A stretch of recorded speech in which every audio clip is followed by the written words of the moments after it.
Hola, ¿qué tal? ¿Cómo están? Buenos días. Bienvenidos a una sesión más de tu Academia de Matemática PAN y H2O.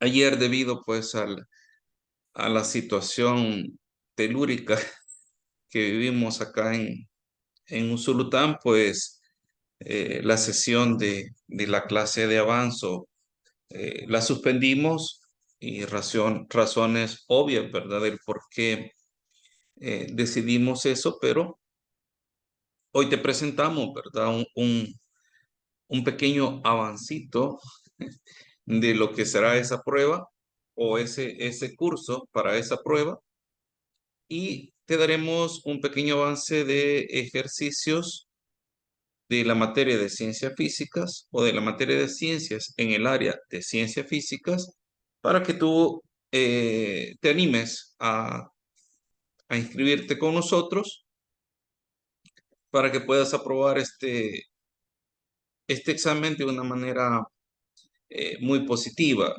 La intención de nosotros como academia es motivarte a ti a que logres una buena nota y de esa manera puedas obtener una beca, ya sea internacional o una beca a nivel nacional que te cubra todo lo que es tu carrera universitaria, ¿verdad? Ese es el propósito como academia para motivar a nuestros jóvenes a que se puedan inscribir con nosotros. Claro, la prueba, la beca que tú puedas ganar, la ganarías tú, ¿verdad? Y va a ser otorgada por una de las instituciones de nuestro país para que tú puedas optar a ese beneficio, ¿verdad? Que sería para ti muy, muy bueno. Eso es la intención. Bien, te decía, vamos a estar en la parte de ciencias físicas. Tenemos nuestro primer ítems, es del área de física de primer año, específicamente en la unidad de termodinámica y es de dilatación de los cuerpos, ¿verdad? El ejercicio nos dice que una barra de aluminio de 0,04 metros cúbicos que originalmente se encuentra a 12 grados Celsius se calienta a 30 grados Celsius. Si para el aluminio el coeficiente de dilatación cúbica es 67,2 por 10 a la menos 6 es Celsius, ¿verdad? ¿Cuál será su volumen y su dilatación cúbica? Tenemos la imagen de la barra de aluminio. Tenemos también la fórmula de la dilatación volumétrica. El coeficiente de dilatación volumétrica que tenemos también en pantalla, todos los datos que nos da el problema. Y con esos datos nosotros vamos a obtener la respuesta que nos piden. En este caso, recuerda que un material se puede expandir de manera lineal, superficial y volumétrica. Lineal, pues es una expansión longitudinal. Superficial es el área, ¿verdad? Del elemento que se va a dilatar. Y volumétrica, pues que se dilata tanto lineal, superficial y el volumen. Eso es lo que vamos a hacer ahorita. Bien, tenemos la barra, el volumen inicial, la temperatura inicial, ¿ya? Aquí está la barra que se ha expandido. Ese es el cambio de volumen, ¿verdad? La temperatura final que se llegó para poder expandirlo, ¿verdad? De esa forma, el volumen final, el coeficiente de dilatación volumétrica. En este caso, el ejercicio ya lo daba. En otro, pues te puede decir que el coeficiente de dilatación lineal es tanto para el aluminio y tú pues debes de multiplicar ese valor por 3 y así vas a obtener el coeficiente de dilatación volumétrico. Cosas que tú vistes en el aula y que debes de poner en práctica en un ejercicio. Esa es la fórmula que vamos a utilizar. Entonces, qué haríamos ahorita? Sustituir los valores en la fórmula. Ahí está, volumen inicial, eh, el coeficiente de dilatación volumétrico y la diferencia de temperatura, ¿verdad? Final menos la inicial. Al hacer esas operaciones, 30 menos 12, pues te da 18. Ahora, ¿qué vamos a hacer? Vas a multiplicar 18 por el coeficiente de dilatación volumétrica, le sumas 1 y luego lo vas a multiplicar por el volumen inicial, que es 0.04. El volumen final es el que aparece ahorita en pantalla de 0.040048 metros cúbicos. Ese es el volumen final. Ahora, lo que me piden es cuánto se dilató, entonces hay que hacer la diferencia del volumen final menos el volumen inicial, y eso nos da que es 0.00048 metros cúbicos. Eso es lo que se dilató, ¿verdad? Esa es la diferencia de volumen que la barra de aluminio tiene con respecto al volumen inicial, ¿verdad? Bien, entonces hemos resuelto el primer ejercicio. Te decíamos, estamos en la parte de ciencias físicas de primer año, específicamente en el área de termodinámica y en el contenido de dilatación de los cuerpos. Bien, tenemos otro ejercicio. Me dice que 6 personas pesan con el mismo instrumento 1 libra de azúcar, obteniendo los siguientes resultados que tenemos en pantalla. Este ejercicio, si ya vas observando, va a tratar de lo que es la incerteza. Entonces vamos a encontrar la incerteza de esas medidas, recordándote que la incerteza es el error, ¿verdad? En la medida, y debes también recordar que toda medida tiene un error. Ninguna medida es exacta. Ya por eso entonces necesitamos del concepto de incerteza para poder obtener los intervalos, ¿verdad? De dónde o hasta dónde va a poder ser permitida una medida con error. Eso es lo que vamos a determinar. Bien, para eso entonces necesitamos encontrar la media aritmética de las medidas, que en este caso han sido los pesos.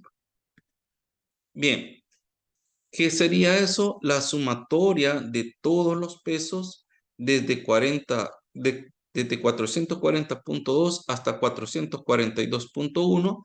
Al sumar todas esas medidas nos da que es 2642.6 dividido entre el número de personas que obtuvieron los pesos, que en este caso es 6. Al hacer esa división, ¿ya? O sea, ahí es donde se obtiene lo que te decía, la suma de todas las medidas.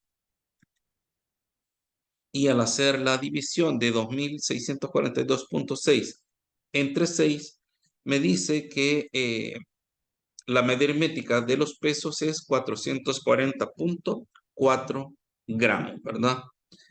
La incerteza entonces será la media aritmética menos la medida más cercana a este valor, ¿verdad? Que sería entonces 440.2. Esa es la medida que más se aproxima al valor promedio, que era de 440.4. Al hacer esa diferencia nos da 0.2, ¿ya? Entonces, si yo quiero obtener los intervalos donde voy a tener permitido cometer un error, sería 440.2, que es la medida más cercana, ¿verdad? Al promedio. Y a eso yo le voy a sumar y a restar la incerteza, que en este caso es 0.2. Entonces, si yo quiero el menor valor permitido como error será a 440.2, le restamos 0.2 y me da que el límite, primer límite que voy a tener como permiso para decir que la medida está bien será de 440. Y si a 440.2 yo le sumo 0.2, el valor permitido máximo será de 440.4, que en este caso también es el valor promedio. Bien, es el segundo ejercicio que tenemos para resolverlos con ustedes. Ahora vamos al tercer ejercicio. Ya vamos cambiando de contenido, ya vamos cambiando de unidad. Empezamos con termodinámica, seguimos con incerteza y ahora vamos con lo que es el concepto de vector. Me dice, el timón de un barco que se desplaza con 50 nudos está orientado al este, pero desde el sur soplan vientos con 80 nudos. ¿Cuál es la velocidad resultante del barco? ¿En qué dirección se moverá? Tenemos las posibles respuestas y vamos entonces a encontrar ese resultado. Tenemos la imagen, la flecha color azul me indica que el viento va a 80 nudos. Nudos es una velocidad, ¿verdad? Es una unidad de velocidad para los barcos, las lanchas, ¿verdad?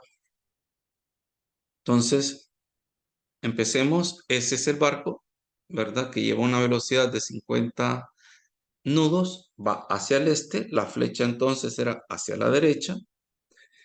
La flecha color rojo me indica la velocidad del viento, viene desde el sur, es de 80 nudos. Esa flecha color verde será la resultante, ¿verdad? Es decir, la velocidad resultante del barco.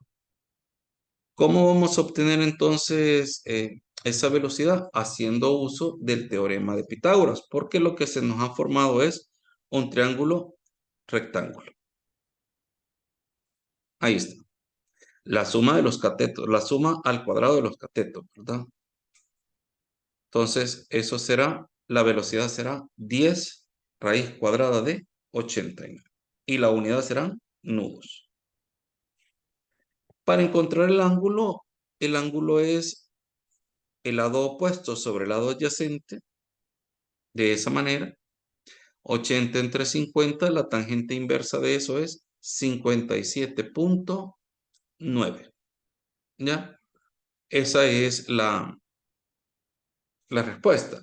Ahora, 10 raíz cuadrada de 89, eso es 94.34. ¿Ya? ¿Dónde tenemos esa respuesta? En el literal A. Y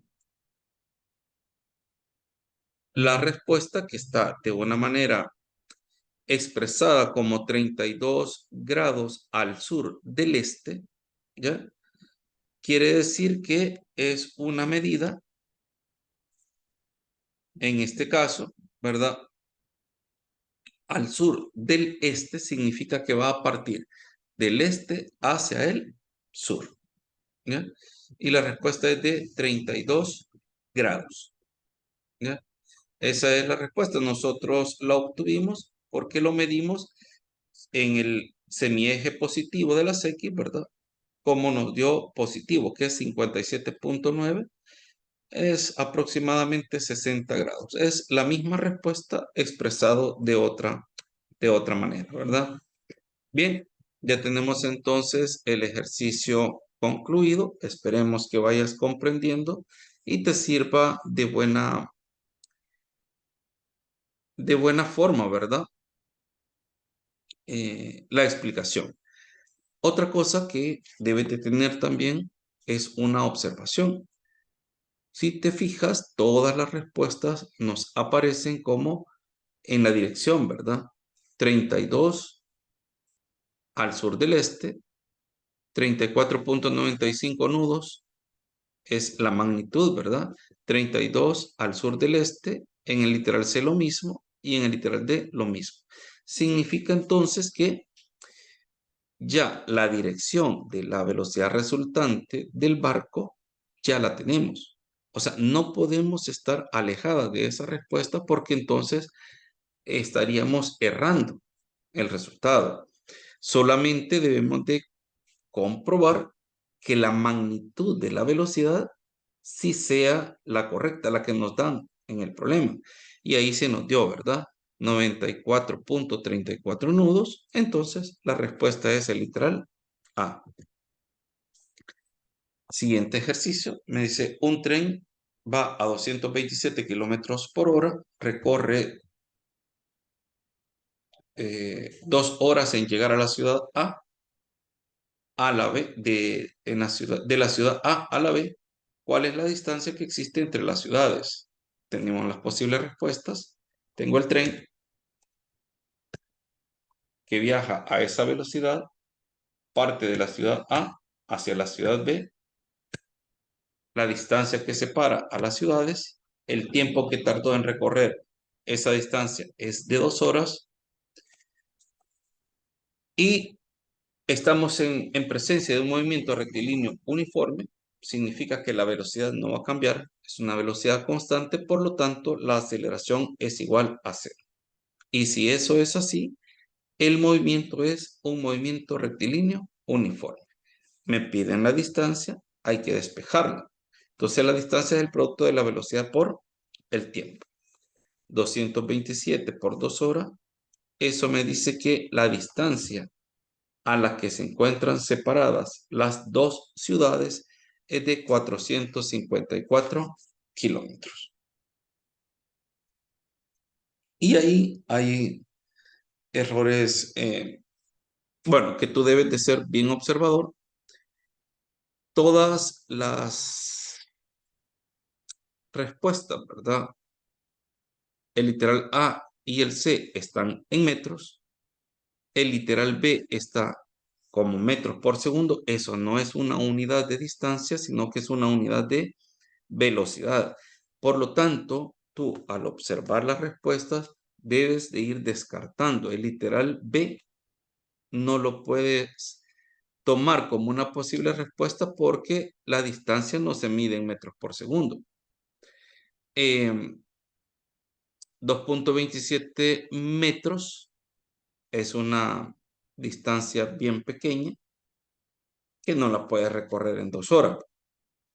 En el literal C y en el D aparece la misma respuesta, pero ahí viene la observación que tú debes de tener bien clara. Las unidades de distancia que me da el problema son kilómetros. Por lo tanto, la lógica te dice que vas a encontrar la distancia en kilómetros. Salvo que el problema te diga que los expreses en metros, entonces es otra situación, ¿verdad? Pero 454 metros no puede ser la distancia porque primero vas a encontrar la distancia en kilómetros y luego al transformarla a metros es de multiplicar por 1000. Por lo tanto, si fueran metros debería de ser 454.000 kilómetros, ¿verdad? Tenemos otro ejercicio. Todos los ejercicios son de física de primer año.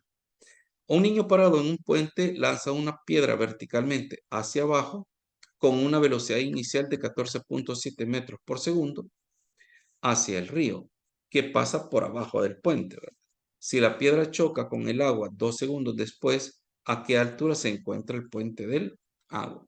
Bien, aquí ya pasamos de movimiento rectilíneo uniforme, que era el ejercicio anterior, a un movimiento vertical, que en este caso es tiro, tiro vertical, ¿verdad?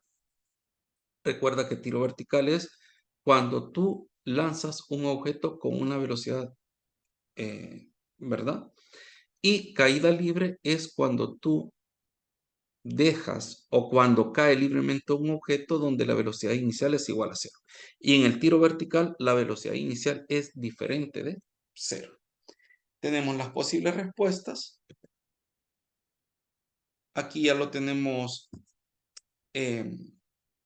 resuelto y lo vamos a explicar de la siguiente manera. Aquí hay un punto bien interesante que tú debes de saber leer. Me dicen que una partícula tiene un desplazamiento de 40 metros hacia el este, sería esta, o sea, la flecha azul. La flecha roja será el desplazamiento de 30 metros, ¿verdad? Se desplaza 30 metros, 30 grados al norte del este. Cuando me dice 30 grados al norte del este, la palabra del, ¿ya? Lo que sigue después de esa palabra del, que en este caso es el este, eso te indica que la medida del ángulo va a partir del eje positivo de las X, ¿verdad? O el semieje positivo de las X. Entonces, aquí medimos 30 grados, ¿ya? Y unimos los vectores cabeza con cola. Significa entonces que voy a utilizar el método del triángulo, que sería la flecha color verde y en este caso es la resultante, ¿verdad? El ángulo que hay entre el vector azul y el rojo será de 150 y eso me indica, como estoy en el ángulo, en el método del triángulo, voy a utilizar entonces la ley del coseno para encontrar la resultante, que es esta que tenemos acá. Luego le sacamos raíz cuadrada para eliminar el cuadrado de la resultante y posteriormente solamente nos toca sustituir los valores de cada uno de los elementos, 40, 30 y así. Ahí tenemos entonces el valor de la resultante, que es 67.7. Al hacer las operaciones dentro del radical, ¿verdad? 40 al cuadrado más 30 al cuadrado menos 2 veces 40 por 30 por el coseno de 150. Eso nos da que el resultado es 4578 puntos y todos los decimales que aparecen. Al sacarle la raíz cuadrada a ese resultado, nos dice que la resultante es 67.7 metros. Bien, ya tenemos la magnitud, ya tenemos el sentido, pero nos hace falta la dirección. Recuerda, un vector es aquel que tiene tres elementos: dirección, magnitud, sentido. Bien, y ahí entonces con la ley del seno encontramos el ángulo de la resultante, que en este caso sería este. Esta es la resultante, este es el ángulo de ella. Tenemos la ley del seno y para encontrar el valor de esto nosotros lo nombramos que este ángulo es beta. Entonces solamente utilizamos esta parte de la ley del seno. El siguiente o el anterior, perdón, se elimina. Entonces solo nos queda esta expresión. Al sustituir los valores, B es 30 metros, C es la resultante. Y de ahí entonces hacemos una multiplicación en cruz, 30 metros por el seno de 150.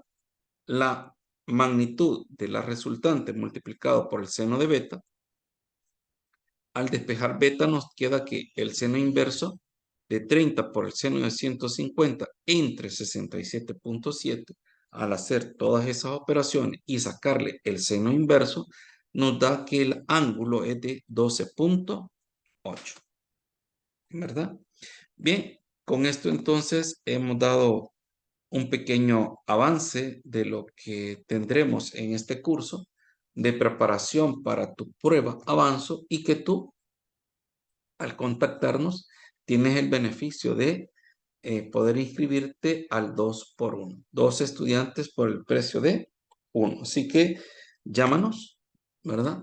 Y recibe la mejor preparación para que tengas mucho éxito en esta prueba que es la que sustituyó a la prueba PAES y ahora se llama prueba Avanzo. Es una prueba que es el Ministerio de Educación el que,